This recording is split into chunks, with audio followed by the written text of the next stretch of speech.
Assalamualaikum warahmatullahi wabarakatuh.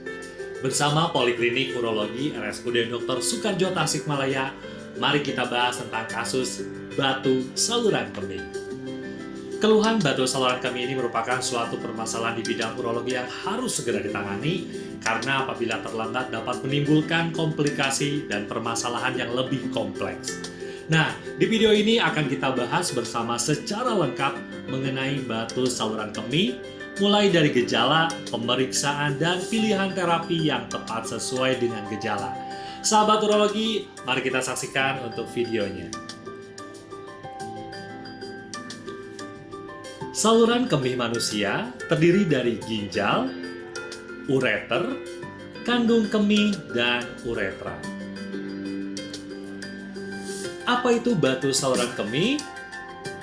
Nah, batu saluran kemih ini adalah terbentuknya batu di saluran kemih yang meliputi batu ginjal, batu ureter, batu buli, dan batu uretra.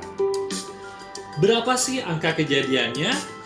Nah, penyakit batu saluran kemih ini merupakan salah satu kasus urologi yang sering ditemukan di poliklinik, di samping infeksi saluran kemih dan pembesaran prostat jinak. Di dunia ada 1-20% penduduk, dan untuk di Indonesia sendiri sampai saat ini datanya belum ada data yang pasti. Rasio kejadian batu saluran kemih. Rasio kejadian batu saluran kemih ini lebih sering terjadi pada pria dengan perbandingan 1:3 dengan puncak insidensi pada usia 40 sampai dengan 50 tahun. Apa saja penyebab batu saluran kemih? Terbentuknya batu saluran kemih ini berhubungan dengan gangguan aliran urin, gangguan metabolisme, infeksi saluran kemih, dehidrasi, dan keadaan lain yang belum diketahui. Terdapat 2 faktor yang berpengaruh, yaitu faktor dari dalam tubuh kita dan dari faktor lingkungan. Bagaimana terbentuknya batu saluran kemih? Nah, terbentuknya batu saluran kemih terjadi karena ketidakseimbangan antara faktor pembentuk batu dan faktor penghambat pembentukan batu. Nah, berikut ini contoh-contoh gambar batu saluran kemih dapat kita lihat. Batu yang paling sering terbentuk pada saluran kemih yaitu batu kalsium oksalat dan batu kalsium fosfat, sekitar 60 sampai dengan 70%.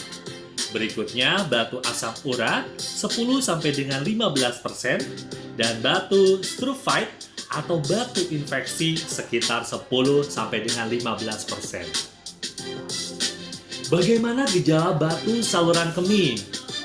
Gejala batu pada saluran kemih dapat berupa bisa tidak bergejala dan dapat keluar sendiri bersama urin atau bisa bergejala.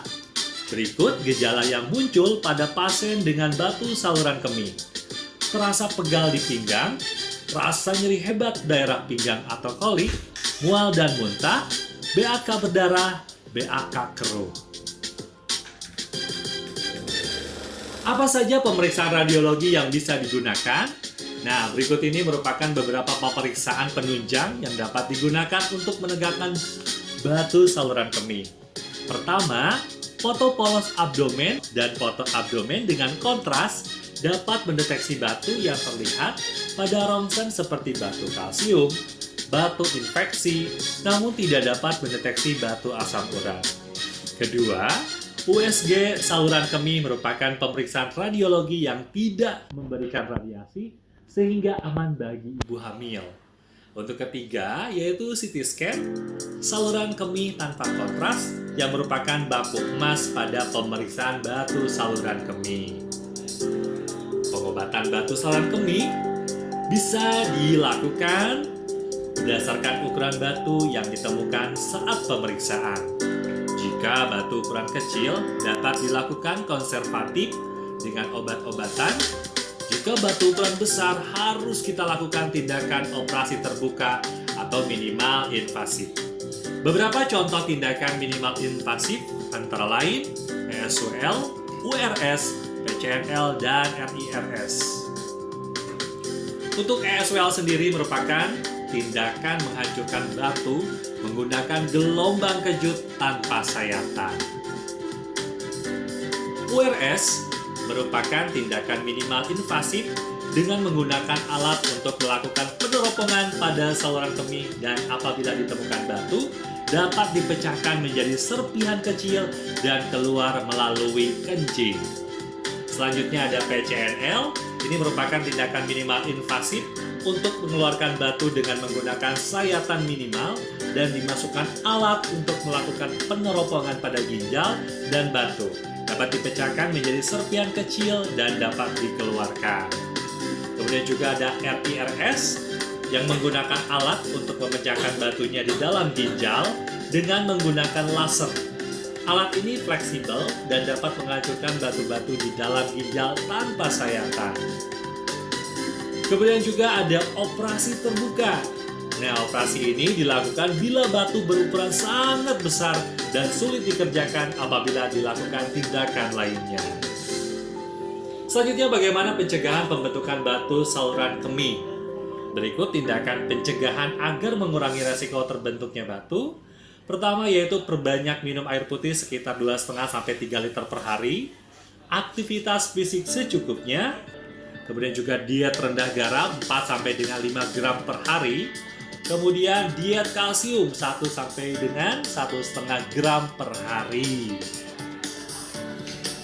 Teman-teman atau keluarga apabila mengalami gejala batu saluran kemih, segera berobat ke Poliklinik Urologi RSUD Dr. Soekarjo Kota Tasikmalaya untuk penanganan lebih lanjut. Terima kasih.